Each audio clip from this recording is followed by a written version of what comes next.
Picture this: a crisp January morning in the Dutch seaside town of Wijk aan Zee.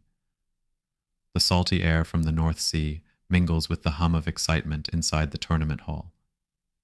Garry Kasparov, the reigning world chess champion, enters the room with his characteristic confidence, a man in his mid-30s at the peak of his powers.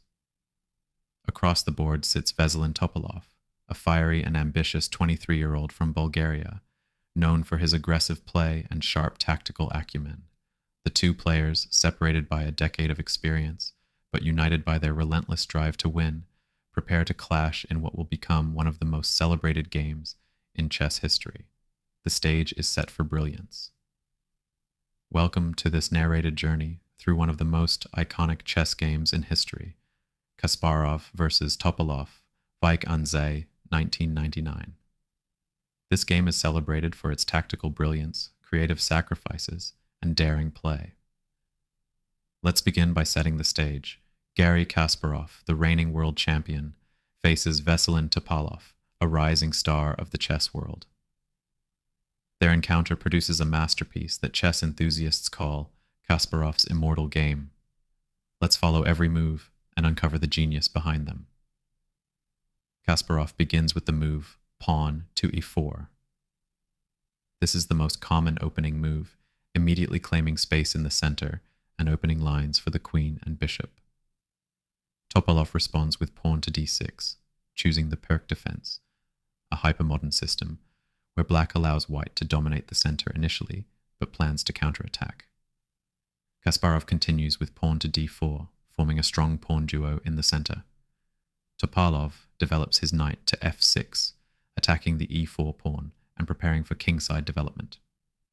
Kasparov defends the pawn and develops his knight to c3. Topalov fianchettos his bishop by moving pawn to g6, aiming to place the bishop on the long diagonal.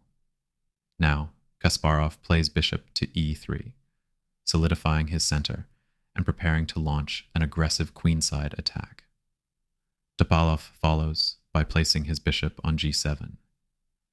Kasparov then moves his queen to d2, signaling his intention to castle queenside and launch a pawn storm on the kingside.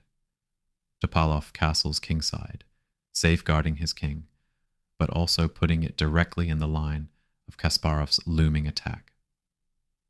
Kasparov continues with pawn to f3, strengthening his center and preparing for an eventual pawn push. Topalov counters with pawn to c6, creating space on the queen side and supporting an eventual d5 push. Kasparov castles queenside, completing his setup for a direct assault on Topalov's king. Topalov plays pawn to b5, signaling his counterplay on the queen side. Kasparov strikes first with bishop to h6, looking to exchange his light-squared bishop for Topalov's strong defender on g7. Topalov accepts, capturing the bishop with his own. Kasparov recaptures with his queen, and now the pressure on Topalov's kingside begins to mount. Topalov counterattacks with queen to a5, targeting Kasparov's vulnerable queenside pawns and threatening to infiltrate. Kasparov escalates the game with pawn to e5, sacrificing material to open the center and clear lines for his pieces. Topalov responds by capturing the pawn with his d-pawn. Kasparov recaptures, and Topalov centralizes his knight to d5, placing it on an active square. Kasparov's next move is a bombshell. Knight captures on d5. This is a brilliant sacrifice, aiming to dismantle black's pawn structure and pave the way for an all-out attack. Topalov accepts the sacrifice, capturing the knight with his c-pawn. Kasparov advances his h-pawn to h4, preparing to open the h-file and bring his rook into the attack. Topalov's queen captures the pawn on a2, grabbing material and threatening to invade. Kasparov remains undeterred and pushes pawn to h5, creating immediate threats against Topalov's king. Topalov responds with bishop to f5, trying to bring another defender into play. Kasparov pushes pawn to g4, attacking the bishop and continuing his relentless kingside pressure. Topalov moves his bishop back to e6. Kasparov sacrifices material again, playing rook to h1, preparing for an open file attack. Topalov doubles down on his queenside counterplay with rook to c8, threatening to infiltrate Kasparov's position. Kasparov, however, is laser-focused on the kingside. He plays pawn to h6, sacrificing yet another pawn to rip open lines for his attack. Topalov captures the pawn with his bishop, but Kasparov's pieces are now primed for action. Kasparov moves bishop to d3, aligning it with his queen for a devastating attack. Topalov moves his queen to a1, preparing to deliver checks against Kasparov's king. But Kasparov's attack is faster. He sacrifices his rook with bishop captures on g6. Topalov recaptures with his pawn, but this exposes his king further.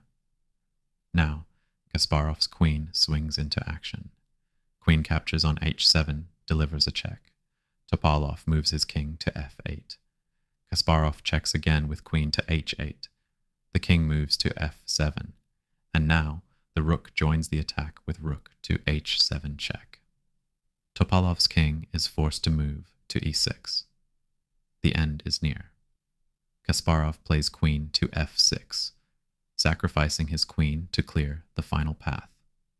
Topalov has no choice but to capture the queen. And then Kasparov delivers the final blow with rook to e7, checkmate. What a masterpiece. Kasparov's relentless sacrifices and precise calculation left Topalov's defenses in shambles. This game is a shining example of chess as an art form, where creativity and bravery triumph. Thanks for joining me on this journey through Kasparov's Immortal game. Don't forget to like and subscribe for more chess brilliance. See you next time.